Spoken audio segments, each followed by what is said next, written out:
Hi, second graders. This is Miss Boyd, and today we are going to be learning about bears and hibernation. So let me go ahead and share my screen. We're going to start off with a little video learning about a bear scientist and learning about what she does as a bear scientist.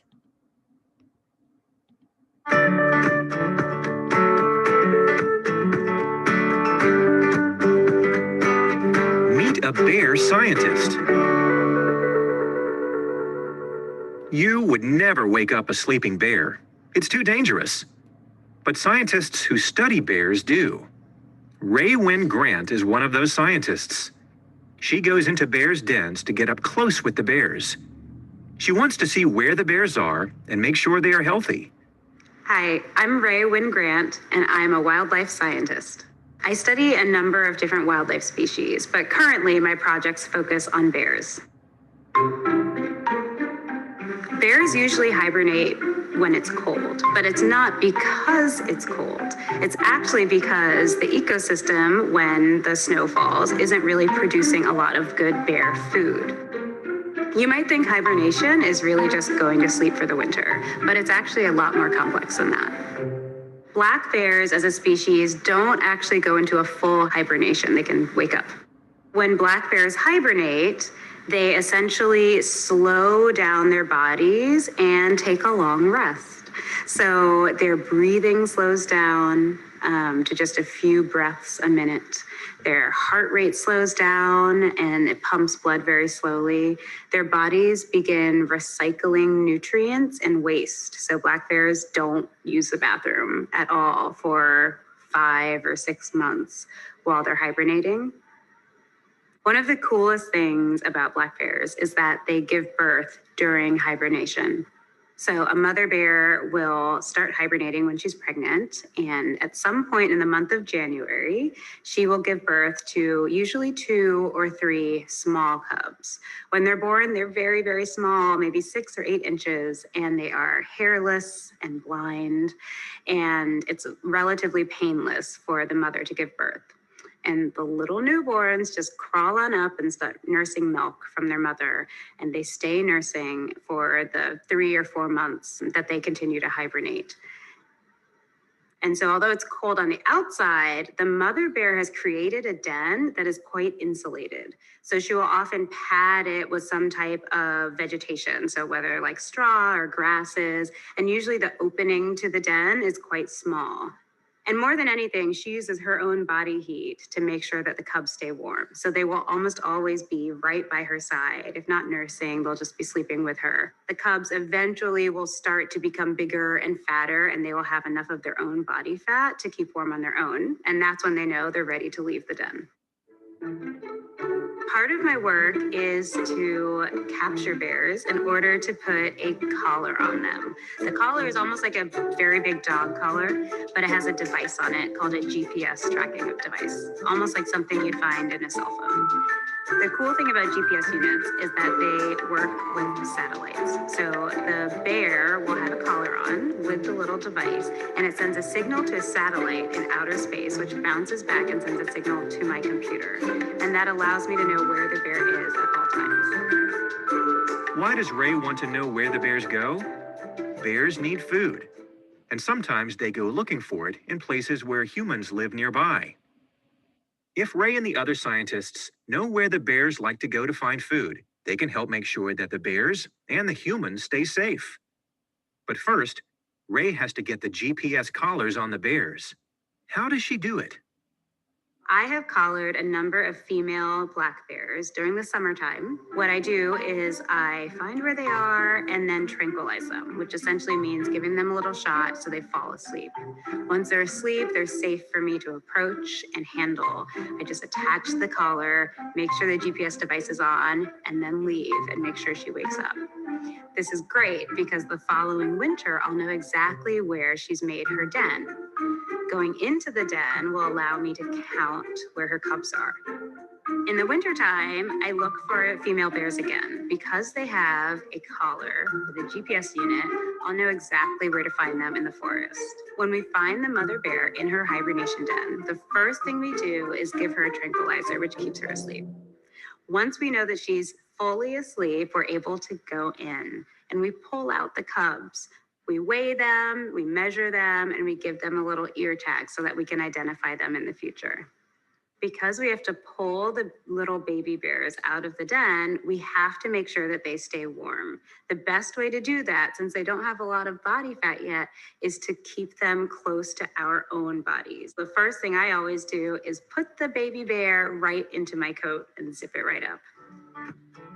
I think bears look really cute. You might think so too, but remember they're wild animals and they can be extremely dangerous. The best thing is to always give them their space, know that this is their home and we're just a part of it visiting.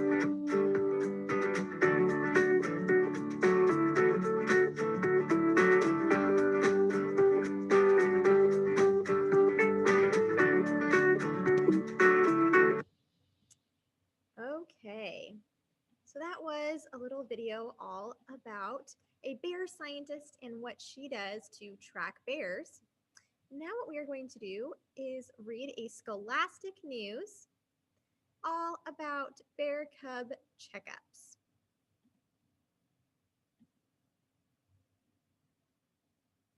Oh, let me get it to play for us. Bear cub checkup. Would you go inside a sleeping bear's cave? Of course not. It's too dangerous. But scientist Ray Wynn Grant does.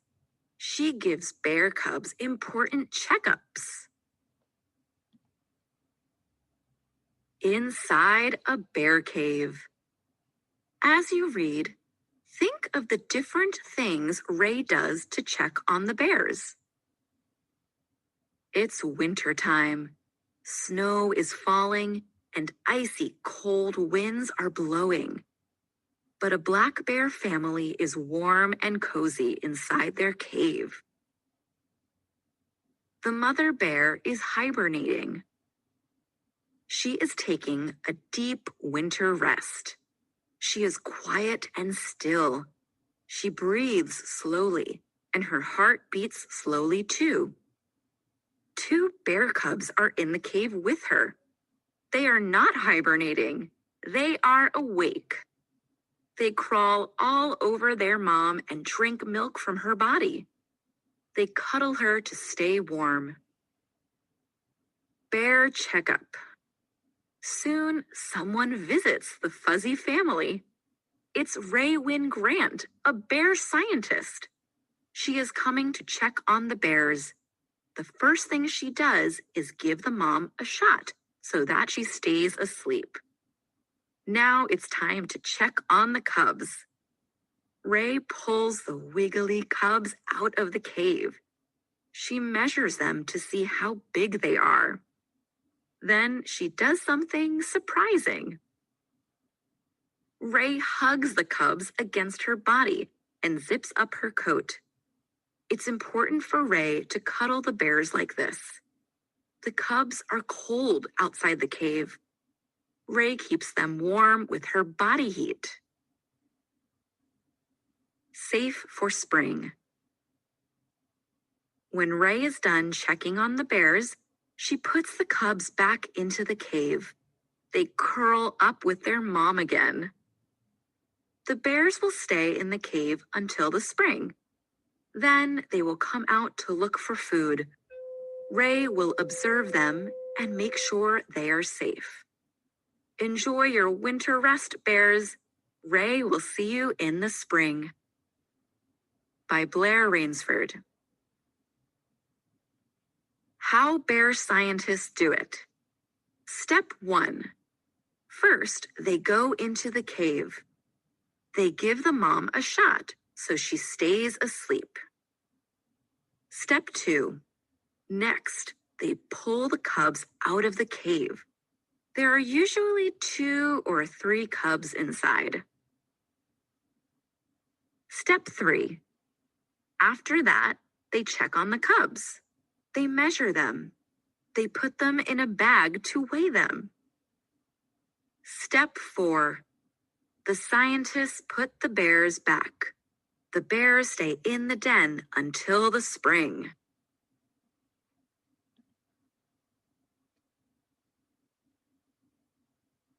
Okay, so now what we're going to do is read this article here, and then we're going to answer the questions that are below. So, finding the bears. How does Ray Wynn Grant know where to find the bear's cave? Ray and other scientists put a collar around the mother bear's neck. The collar has a machine on it called a GPS device. The GPS device sends messages to Ray's computer. It tells Ray where the bear is. Ray looks at her computer and sees a map of where the bear goes.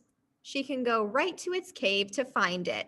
And there we have a picture of a bear and the GPS device, and underneath it says, "This bear has a tag on her ear. It will help scientists recognize her later." Okay, question number 1. Where does the bear wear the GPS device? Your options are on a collar, around its paw, or on its ear. So take a second to think about that. Where does the bear wear the GPS device? Okay, if you said on a collar, you are correct. And we can see that in that picture there, the GPS device that is on the collar. Question number 2, what does the GPS device do? Feeds the bear, sends messages to Ray's computer, or gives the bear medicine? What does the GPS device do? Go ahead and think about it for a second. If you said that the GPS device sends messages to Ray's computer, you would be correct. Question 3, how does the GPS device help Ray? Your options are, it tells her how much the bear weighs, it tells her how many cups the bear has, or it tells her where the bear is. So think about it. Where does the GPS device, or how does the GPS device help Ray? If you said that it tells her where the bear is, you are correct. The GPS device sends messages to Ray's computer, and those computers show where the bear is located. Question 4, what does Ray see on her computer? Bear footprints, a video of the bear, or a map? What does Ray see on her computer? If you said a map, that is correct. The GPS device helps tell where the bear is, but what gets sent from the GPS device to the computer are locations, and then it's a map on the computer where you can see all of the different locations. Great work, everyone. I'm going to stop screen sharing. Thank you for listening to that Scholastic News and reading along with me. I hope you learned a little bit more about bears and hibernation and how scientists like Ray track bears during hibernation.